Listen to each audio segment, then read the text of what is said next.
이 시간 온 마음을 다해 오늘 부활주일 예배에 우리 함께하는 성도님 모두를 주님의 이름으로 축복합니다. 우리 믿음을 가지고 아멘으로 응답하시기 바랍니다. 평안하십시오. 성령 충만하십시오. 오늘 이 시간의 말씀과 예배를 통하여서 우리 예배 가운데 임재하신 부활하신 그 주님을 온전히 만나고 늘 동행하며 부활의 증인이 되는 복된 성도님들이 되기를 간절히 축복합니다. 오늘은 부활주일입니다. 부활주일은 우리의 믿음과 신앙에 있어 핵심이라고 할 수 있어요. 왜 핵심인가? 5가지 이유가 있습니다. 첫째, 부활하신 예수님은 바로 하나님의 아들이심이 증명되기 때문입니다.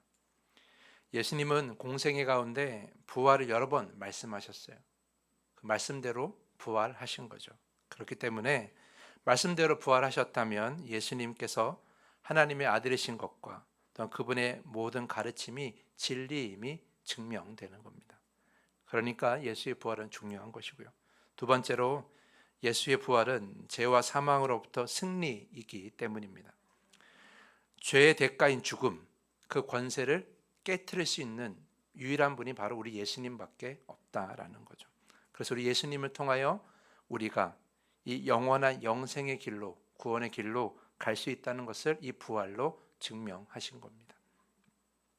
세 번째로 예수님의 부활은 바로 구원의 완성이기 때문입니다. 부활은 십자가의 대속이 온전히 이루어졌다고, 또한 그래서 하나님께서 우리에게 새로운 생명을 주셨음을 확증하는 구원의 마침표이자 보증입니다. 한마디로 말해 예수님의 부활은 우리도 그렇게 될 수 있다라는 그 보증서 같은 거죠. 그렇기 때문에 예수님의 부활은 중요한 것이고요. 네 번째, 우리가 예수의 부활을 통해서 부활의 소망을 가질 수가 있기 때문입니다. 예수님은 모든 성도가 장차 얻게 될 그 부활의 모델이 되셨고 첫 열매가 되셨습니다. 삶의 고난 중에 특별히 우리가 우리의 삶이 회복될 수 있고 우리의 삶이 이것으로 끝나지 않음을 우리가 믿을 수 있는 것은, 또한 온전한 변화와 또한 성화를 우리가 기대할 수 있는 것은 죽음을 이기고 부활하신 예수님께서 계시기 때문입니다. 그래서 부활은 중요한 것이고요. 마지막으로 5번째로 예수님의 부활이 중요한 이유는 부활하신 예수님께서 지금도 여러분과 함께 하신다는 증거이기 때문입니다. 부활하신 예수께서 말씀하신 대로 세상 끝날까지 우리와 함께 하시겠다고 약속하셨습니다. 그러므로 부활하신 예수님은 과거의 어떤 사건의 인물이 아니라 지금도 살아계셔서 우리와 함께 하시고 우리를 다스리시고 이 교회를 다스리신다라는 증거이라는 것이죠. 그래서 부활하신 예수님은 너무나 중요합니다. 사도신경에서도 예수 그리스도의 부활에 관해 이렇게 고백하죠. 장사된 지 사흘 만에 죽은 자 가운데서 다시 살아나셨느니라. 우리가 이것을 믿는다라고 고백합니다. 그만큼 부활은 교회의 모든 절기 중에 가장 중요한 날이고 또한 우리의 믿음과 삶의 핵심이고, 그래서 어느 때보다도 감사해야 하는 주일이 바로 부활주일입니다. 여러분에게 그 어느 때보다도 이 감사가 넘쳐나기를 간절히 축복합니다. 그런데 오늘은 이 부활의 그 부활의 의미에 대한 가르침보다는 좀 다른 이야기를 좀 해보려고 합니다. 제가 부활주의를 준비하면서 여러 가지 부활에 관한 말씀을 묵상하다가 2가지 의문이 생겼어요. 첫 번째, 왜 하필 사흘이었을까? 극적인 영화처럼 십자가에서 사람들이 다 쳐다보는 앞에서 죽으신 다음에 갑자기 살아나시면 더 좋았을 텐데 왜 예수님은 사흘 만에 부활하셨는가? 무덤에 묻히신 후에 그 다음 날에 부활하셔도 괜찮을 텐데 왜 굳이 사흘 만에 부활하셨는가? 이런 질문이 들더라고요. 또 한 가지 질문은 왜 부활하신 주님은 더 많은 사람들 앞에 당당히 나타나 자신이 부활하였음을 증명하지 않으셨을까?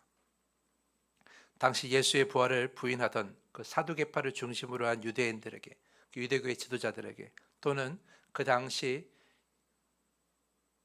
유대 지역을 문화적으로 정치적으로 지배하고 있던 그 로마 사람들에게 나타나셨다면 훨씬 더 복음을 전하기가 쉬웠을 텐데 왜 그들에게는 나타나지 않으시고 왜 예수님을 찾는 자들에게만 나타나셨는가? 이런 질문이 들더라고요. 그래서 오늘은 부활주의를 맞이해서 이 질문에 대한 답을 한번 찾아보고 예수 그리스도의 그 부활의 의미를 다시 한번 새기는 오늘 귀한 시간이 되기를 간절히 바라겠습니다. 그러면 질문에 대한 답을 찾아보겠습니다. 첫 번째, 왜 예수는 사흘 만에 부활하셨는가? 오늘 본문 4절을 보면 바울은 이렇게 고백합니다.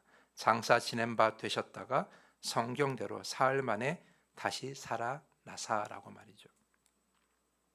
왜 사흘일까요? 바로 그날 또는 그 다음 날이 아니고 왜 하필이면 사흘일까요? 그 이유는 세 가지가 있는데요. 첫 번째는 죽음의 확실성을 증명하기 위해서입니다. 부활하신 예수께서는 여러 사람에게 나타나셨어요. 그래서 부활하신 예수를 본 사람이 계속 많았고 그 증인이 되어서 많은 사람들에게 부활하신 예수를 만났다라고 전하였습니다. 그런데도 예수의 부활을 믿지 않은 자들은 그러한 이야기를 부인하면서 이상한 소문을 내기 시작했어요. 예수님께서 십자가에서 완전히 죽은 것이 아니라 사실 기절한 것이다. 기절한 예수님께서 무덤 안에 들어가셨다가 그 서늘한 기운에 깨어나서 탈출했다. 이런 헛된 이야기를 주장하는 사람들이 있었어요. 아마 예수의 부활을 부인하려 했던 그 유대인들이 만들어낸 유대교의 그 교인들이 만들어낸 아마 헛소문이었겠죠. 그런데 이러한 이야기가 사실은 중세 시대까지도 주장하는 사람들이 있었다는 걸 매우 놀라운 일이에요.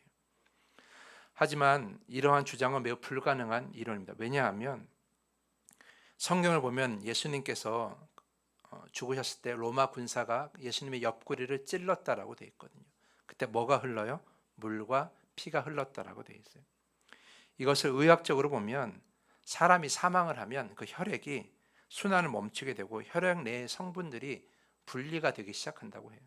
그때 혈정과 혈청으로 나누어지는데 �혈�정은 붉은색을 띠는 그 고형 기체가 그런 고체들 같은 게 엉겨 붙는 것들이고 혈청은 투명하여 옅은 노란색을 띠는 액체 성분으로 보인다라는 거예요. 그래서 창을 찔렀을 때 그 성분이 함께 나오면 물과 피가 나오는 것처럼 보일 수가 있다라는 거죠. 그러니까 옆구리를 찔렀을 때 물과 피가 함께 쏟아져 나왔다라는 것은 뭐예요? 이미 죽으시고 그 혈액이 분리가 되었다라는 것을 의미하는 거죠. 그러니까 그 당시에 이러한 과학적 지식이 없음에도 불구하고 그게 그렇게 증명되었다라는 것은 바로 예수님께서 분명히 죽으셨다라는 거예요. 또한 십자가형을 수십 번 진행했을 로마 군사들이 죽음과 기절을 구별하지 못할 이유가 없다라는 거죠. 무엇보다 가장 중요한 증거는 무엇입니까? 그 시체가 사흘 동안 무덤 안에 있었다라는 거예요. 예수님의 시체를 무덤에 넣어두기까지 많은 사람들이 그 시체를 보았을 텐데 그 옮기는 사람들이 예수님께서 기절하여 숨 쉬는 것을 구별하지 못하였다는 것은 이해할 수가 없는 일이라는 거죠. 그러니까 예수님은 분명 숨지시고 죽으시고 무덤에 들어가신 거예요. 그리고 사흘 동안 계신 거죠.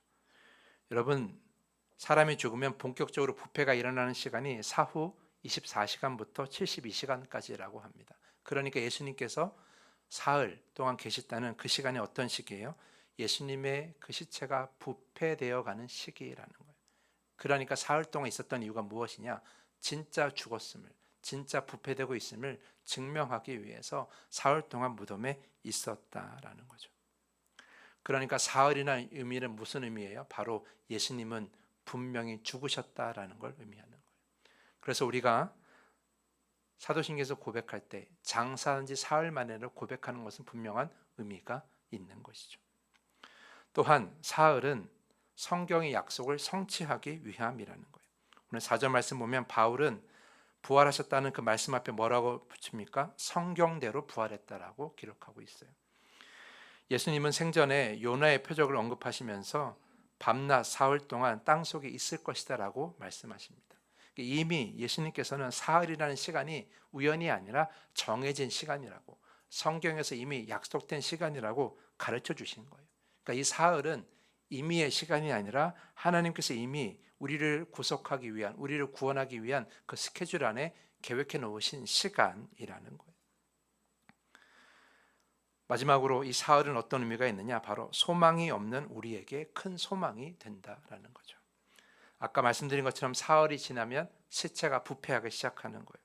시체가 부패하기 시작하면 아무런 소망이 없는 거예요. 살아날 수가 없는 거죠. 그런데 하나님은 그 살아날 수 없는 그 시간대에 예수님을 부활하게 하신 겁니다.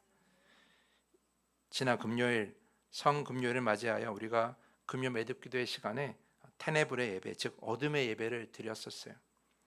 평소와 다르게 어두운 예배실에 작은 촛불 하나 켜고 침묵 기도로 7번의 말씀을 묵상하고 7번의 기도를 드렸어요.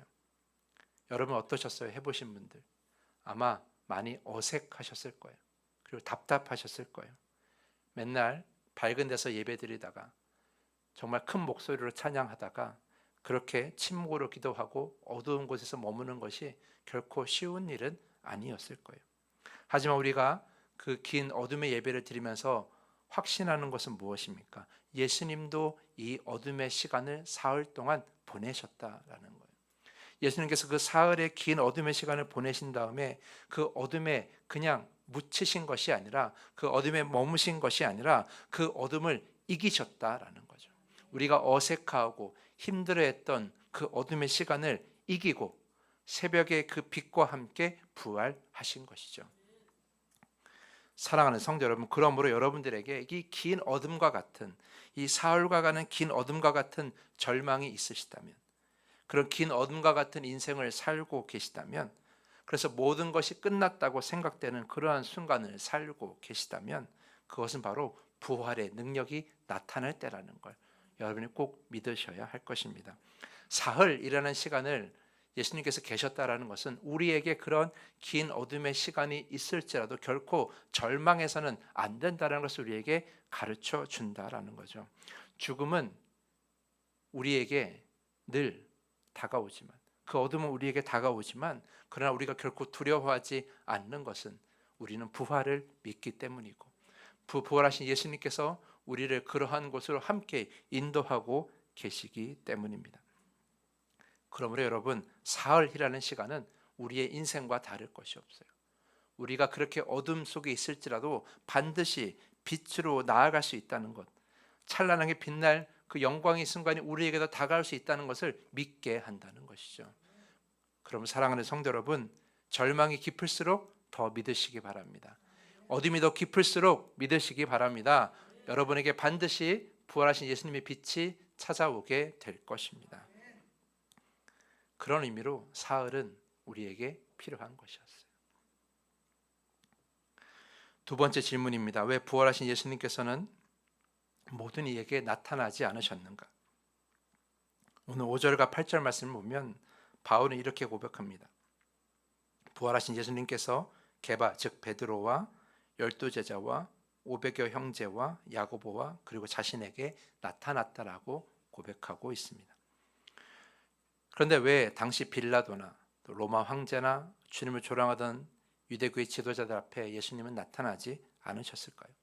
왜 그들을 깜짝 놀라게 하고 단번에 굴복시키지 않으셨을까요? 여러분 이런 생각 해보신 적 없으십니까?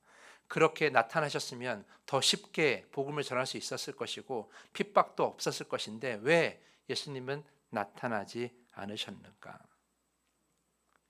그 이유를 저는 요한복음 20장에서 찾을 수 있다고 생각합니다. 부활하신 주님을 의심했던 도마에게 주님은 나타나셔서 손과 옆구리를 보여주시죠. 그리고 이렇게 말씀하십니다. 요한복음 20장 29절 말씀에 너는 나를 본고로 믿느냐? 보지 못하고 믿는 자들은 복되도다. 이렇게 말씀하십니다. 전 이것을 통해서 우리가 중요한 것을 하나 깨닫는다고 생각해요. 그것이 무엇이냐 하면 부활은 지식의 대상이 아니라는 거예요. 부활은 이해의 대상이 아니라는 거예요. 여러분 부활은 역사의 어떤 순간이 아니라는 거예요. 부활은 뭐예요? 부활은 바로 믿음의 대상이라는 거예요. 부활은 믿어야 된다라는 거죠. 만약 예수님이 모든 사람 앞에 나타나 강제적으로 부활을 각인시켰다면, 그렇다면 그것은 신앙이 아니라 단순한 어떤 과학적 사실의 수용에 불과했을 거예요. 단순히 그냥 역사적 사실을 알리는 것에 불과했을 거예요. 하지만 하나님은 그렇게 우리에게 그저 역사적 사실이나 어떠한 지식의 대상으로 부활을 알리고 싶지 않으셨던 거죠. 대신 주님은 말씀과 증인들의 고백을 통해 인격적으로 주님을 신뢰하고 믿으며 그 주님을 받아들이기를 원하셨다라는 거예요. 오늘 본 8절 말씀 보면 예수님께서는, 그 부활하신 예수님께서 바울을 만나 주셨어요. 만삭되지 못하여 난 자 같은 내게도 보이셨다라고 바울은 고백하고 있죠. 이것은 부활하신 예수님을 바울이 직접 만났다라는 이야기가 아니에요. 사실 바울은 육신의 눈으로 부활하신 예수를 본 적은 없어요. 하지만 다메섹으로 가는 길에 그 빛으로 오신 주님의 음성과 영적인 그 주님의 존재를 분명 경험한 것은 맞아요. 이것이 어떤 의미입니까? 육체적으로 봤다는 것이 아니라 영적으로 믿었다라는 것을 의미하는 거죠. 바울은 영적으로 예수님을 믿었어요. 그것이 첫 번째예요. 그 다음이 뭐예요? 바로 이 부활하신 예수님을 역사적 사실로 받아들인 거예요. 그러니까 순서가 중요하다는 거죠. 첫 번째는 뭐예요? 우리가 먼저 영적으로 믿어야 되는 거예요. 부활하신 예수님을 우리가 믿어야 되는 거예요. 그것은 우리의 힘으로 되는 것이 아니라 성령으로 우리에게 역사하시는 믿음이라는 거죠. 먼저 우리가 성령 안에서 영적으로 믿게 되면 그 다음에 그것이 역사적 사실로 다가오게 되는 거예요. 그것이 매우 중요한 것입니다. 그런데 우리는 반대로 하면 더 편할 거라고 생각하죠. 역사적 사실로 먼저 다가오면 믿게 될 거라고. 하지만 믿음은 결코 그렇지가 않아요. 예수님께서 말씀하신 것처럼 믿음은 보고 믿는 것이 아니에요. 보지 않고도 믿는 것이 진짜 믿음이고 복된 것이죠. 부활이 우리에게 온전한 믿음이 되기 위해서는 보지 않고, 그렇게 역사적으로 증명되지 않고 우리가 믿어야 되는 거죠. 만약 그것이 이루어지지 않는다면 우리는 역사적으로 볼 수 없기 때문에 우리는 부활을 믿지 못하는 자가 될 수밖에 없어요. 하지만 하나님께서 예수 그리스도를 향한 그 부활의 믿음을 우리에게 영적으로 먼저 주셨기 때문에 우리가 역사적 사실로도 믿게 된 것이죠. 사랑하는 성도 여러분, 그러므로 여러분, 우리가 2000년 전에 그 현장을 직접 보지는 못하였어도 우리가 예수님을 부활하셨다라고 찬양할 수 있는 이유가 무엇입니까? 바로 성령께서 우리에게 그 부활의 주님을 믿는 믿음을 주셨기 때문입니다. 그것이 우리가 너무나 감사한 일인 거예요. 보지 못하고 믿는 자들은 더 복된 자들입니다. 그런 여러분, 부활을 역사적으로만 증거하려고 하지 마시고 영적으로 믿을 수 있기를 간절히 축복합니다. 우리는 부활을 역사적인 책으로 배우지 않았어요. 우리는 영적으로 믿음으로 배운 겁니다. 먼저 믿게 된 것입니다. 우리가 믿었다라는 것은 무엇입니까? 그 부활의 사건이 나를 위한 사건임을 믿는다라는 것입니다. 부활을 믿는다는 것은 단지 예수님이 살아났다는 그 사실을 아는 것이 아니라 그 부활이 나의 죽음과 나의 삶의 문제를 해결해 준다라는 분명한 믿음이 된다는 것이죠. 우리가 믿기 때문에 그 부활이 나의 것이 될 수 있는 거예요. 역사적 사실이면 나의 것이 될 수 없는 거예요. 그러나 우리가 믿기 때문에, 그래서 우리 그 부활의 사건은 나와 깊은 연관이 있는 것이죠. 여러분이 어떤 고난과 어려움이 있더라도 부활을 이루신 그 하나님께서 여러분의 삶도 반드시 회복시켜 주신다는 사실을 꼭 믿으시기 바랍니다. 예수의 부활을 믿기 때문에 우리가 이 사실도 믿을 수가 있는 거예요. 뿐만 아니라 부활을 우리가 역사적으로 믿으면 그것은 과거의 사건이 되지만, 예수의 부활을 우리가 먼저 믿으면 그것은 과거의 사건이 아니라 바로 지금의 일이라는 거죠. 지금 살아계신 주님이 지금 나와 함께 계시고 그 살아계신 주님이 나를 살게 한다라는 고백을 할 수가 있는 거예요. 예수님을 믿을 수 있기 때문에, 그냥 아는 것이 아니라 믿기 때문에. 사랑하는 성도 여러분, 그러므로 부활을 믿는 자는 이미 일어난 승리를 등에 업고 사는 자예요. 다시 한번 말씀드려요. 부활을 믿는 자는 이미 승리를 등에 업고 사는 자입니다. 그러므로 여러분, 이미 여러분의 승리가 결정되었기 때문에 이 모든 영적 전쟁에서 여러분 승리할 줄 믿으시고 담대하게 살아가시길 간절히 축복합니다. 그 누구도 우리를 예수 그리스도의 그 부활하신 믿음 안에서 우리를 굴복시킬 수가 없습니다. 그러면 여러분, 부활을 믿으십시오. 그냥 사실로 아는 것이 아니라 분명 믿으십시오. 이렇게 믿을 때 그 부활의 사건이 오늘 나에게 영향이 되고 그 부활의 사건으로 우리가 오늘 살 수가 있는 것입니다. 부활하신 예수님을 온전히 믿고 부활하신 예수님과 온전히 동행하는 여러분 모두가 되기를 간절히 축복합니다. 이제 말씀을 정리합니다. 사도신경에서 부활에 관해 이렇게 고백한다고 말씀을 드렸어요. 장사된 지 사흘 만에 죽은 자 가운데서 다시 살아나셨느니라. 이 고백 안에 우리가 질문 두 가지가 담겨 있어요. 사흘 만에 살아나신 것을 믿고, 그리고 죽은 자 가운데 살아났으면 우리가 믿는다라고 고백하는 거죠. 사도신경 안에 있다라는 것은 믿는 고백이니까요. 그냥 아는 것이 아니라 믿는 거예요. 사흘 만에 부활하신 것을 믿고 죽은 자 가운데 살아난 것을 우리가 믿는 것, 이것은 우리에게 너무나 큰 축복입니다. 세상 많은 사람들이 이것을 믿지 못하는 자가 너무나 많이 있습니다.